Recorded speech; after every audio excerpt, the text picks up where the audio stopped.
Welcome back to Chris Goes Exploring. In this episode, we travel to Koh Phangan and Koh Samui to see what each of them have to offer. And no, we're not going to the full moon party. We visit the best beaches, see the best views, and do our best to explore the hell out of these two islands, being sure to have a damn good time along the way. Don't embarrass me. I told him, don't embarrass me, no. So join us as we go to some of the best temples, ride some off-road tracks, visit a mummified monk that's been meditating for 50 years, and just see as much as we can in the time we have here in the Gulf of Thailand before heading back to the mainland. Welcome to Suratani in South Thailand. Our story starts by boarding the boat to Koh Phangan, which is one of three very famous islands located on this coastline: Koh Phangan, Koh Samui and Koh Tao. So we arrived in Koh Phangan and went to our bike rental place. The bikes were all a bit wrecked, to be honest. They weren't in good condition. The brakes barely worked, they weren't looked after. I took a few for a test drive. The first one had a bent wheel, the second one the brakes barely worked, the third one the brakes half worked, and then the fourth one was the one we got. Unfortunately, their helmets were like virtually non-existent. They were basically push bike helmets. I would say 80% of the people on this island don't even wear helmets. Fortunately, we did manage to find Lisa a good helmet, but for my fat head, there weren't many options. So, reveal. The finest fighter space crowns.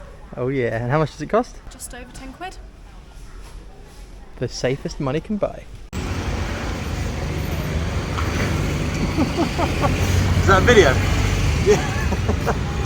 Come on then, let's go. Our hotel was run by one of the biggest characters you will ever meet, called Mr. Ping.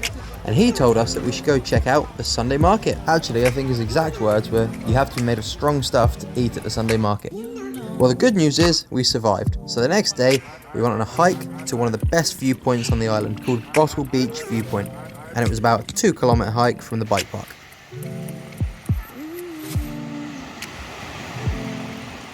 Now, Koh Phangan is most well known for its full moon parties, and they take place here at the far southeastern tip of the island. Well, not actually here, but on the beach. But not this beach. This beach has an amazing wooden bridge which leads to a lighthouse, so we thought we'd go check it out. Now, again.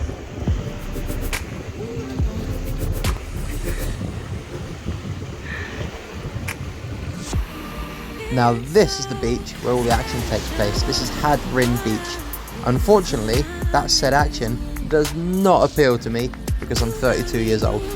But I'm sure it would if I was 18. Sabadi cap!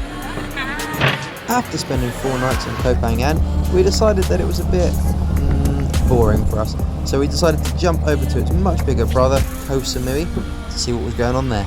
The bike rentals here are 1,000 times better. So Lisa and I are on Koh Samui near to Lamai, and we're at a place called Grandfather's... What's it called? Grandfather and Grandmother Rocks, which is a weird name, but look how cool this is. Oh no, Lisa, we can't go down here. The road's damaged ahead.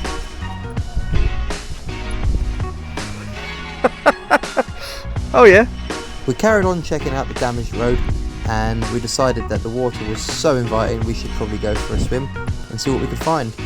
Just the other side of the rocks we found this beach. This is Crystal Bay Beach, or Crystal Beach, or Crystal Bay, one of those, and it was our favourite beach on the island, to be honest. It was incredible. We stuck on our snorkeling masks, we went in, we saw loads of fish, we also saw some jellyfish, and signs everywhere warning you about the jellyfish, and if you get stung, to put vinegar on it. Fortunately, we didn't get stung. Result. So Lisa and I just arrived at the Big Golden Buddha, which is the highest point on the island of Koh Samui.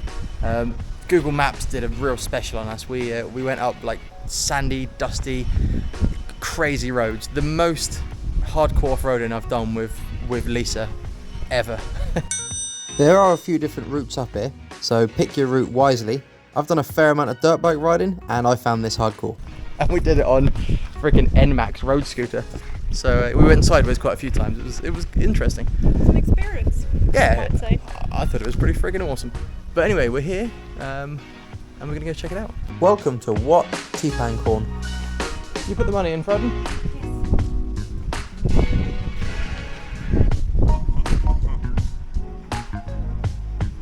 This temple is spread out over 4 floors. The first floor had this room, and this room had depictions of the Buddha and telling stories with regards to that all the way around the outside. I went up to the next floor to check that out, and the next floor, much the same. Stories again all over the walls. I don't really understand much about it. Went up again to the next floor, and in the centre section of the third floor was a room. I went into the room, and within it I found a red emerald or maybe red glass Buddha statue next to a golden Buddha statue with a lovely surround and all Buddhas lining the walls. So I continued out onto the staircase and went up to the final floor to see what's at the top.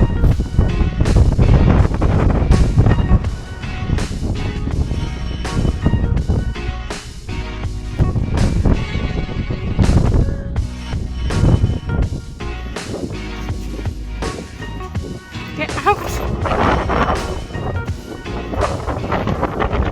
So currently we're at the highest point in Samui Island, a place called Golden Buddha. There he is. The actual name for this place is just here.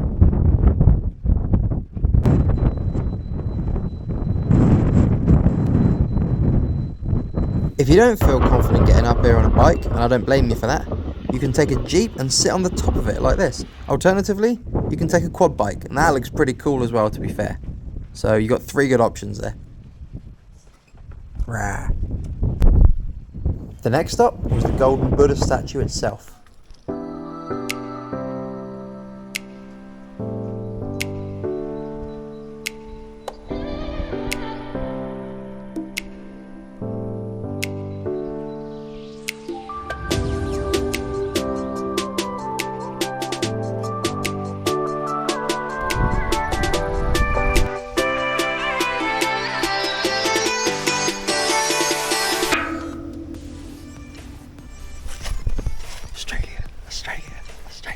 Australia.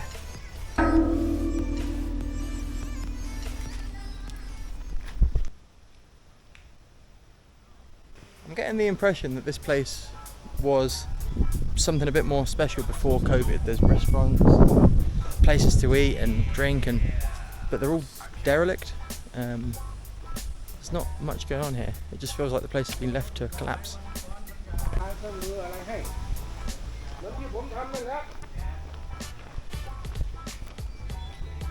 Like, what's this building here, you know? Huge hall, and it's just got some washing hanging up in it.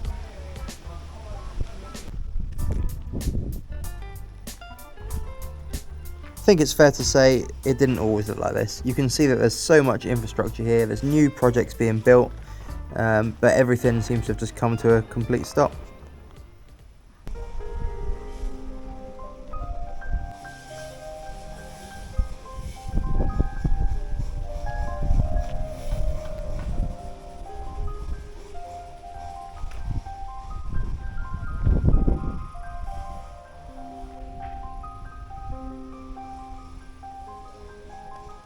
As always with religious things, I have no idea what I'm looking at, but I love to check them out.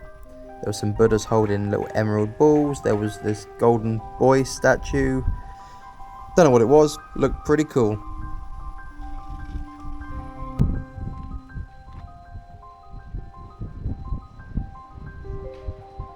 Overall, I would say this temple is definitely worth a visit. You get an amazing view at the top, and there's some pretty awesome statues.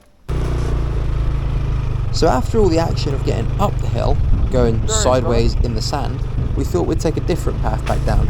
And path is the correct term because it was quite literally a footpath that ran through a durian farm.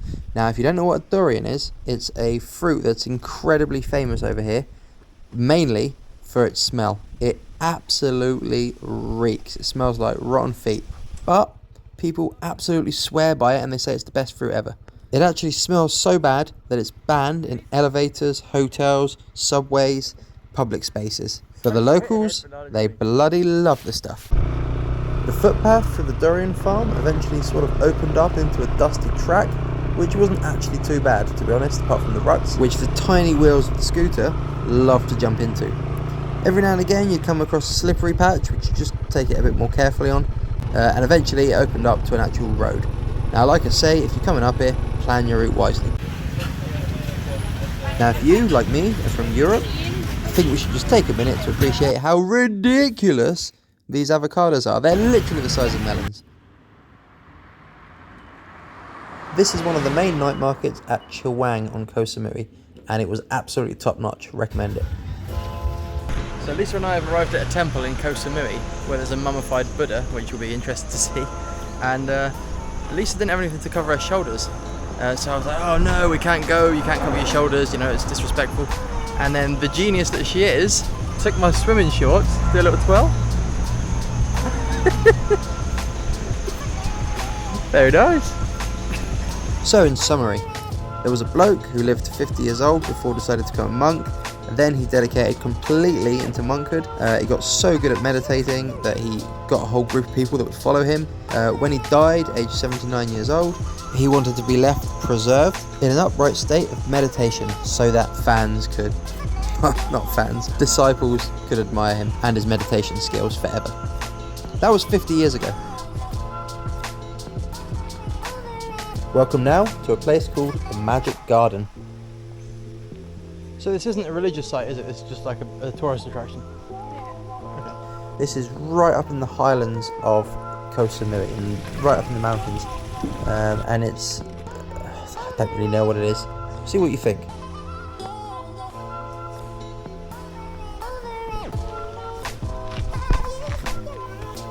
I really don't understand what this is. A magical garden. I think it's just a nicely done garden with concrete statues. Yes. We noticed some pretty angry looking clouds on the horizon and checked the weather forecast. And realised it was about to absolutely piss it down with rain. So full speed back to the hotel, and we got back just in time. When it rains in the tropics, you know about it.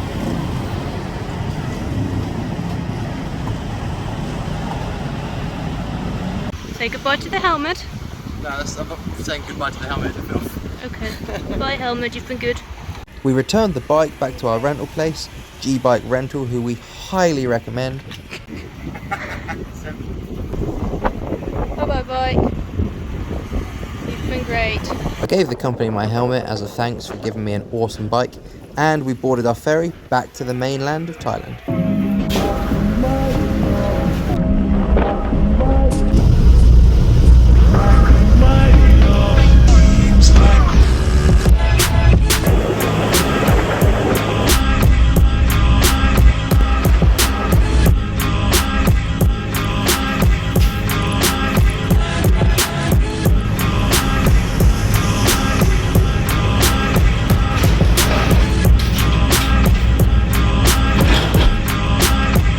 We bought a combined ferry and coach ticket from a company called Pantip Travel, who got us from Koh Samui all the way to the town of Krabbi, pretty effortlessly to be honest. Do you think it's more dangerous to put the seatbelt on? We were expecting this coach to drop us off in the middle of nowhere at a bus station, but actually it took us right into the heart of Krabbi. We walked to our hotel, dropped off our bags, walked to a night market, and had some long-awaited dinner. That concludes our month in Thailand. The north is completely different to the south, and both are great for their own reasons. We will definitely be back, but for now, we're heading back to Indonesia to two of our most favourite islands. Bye!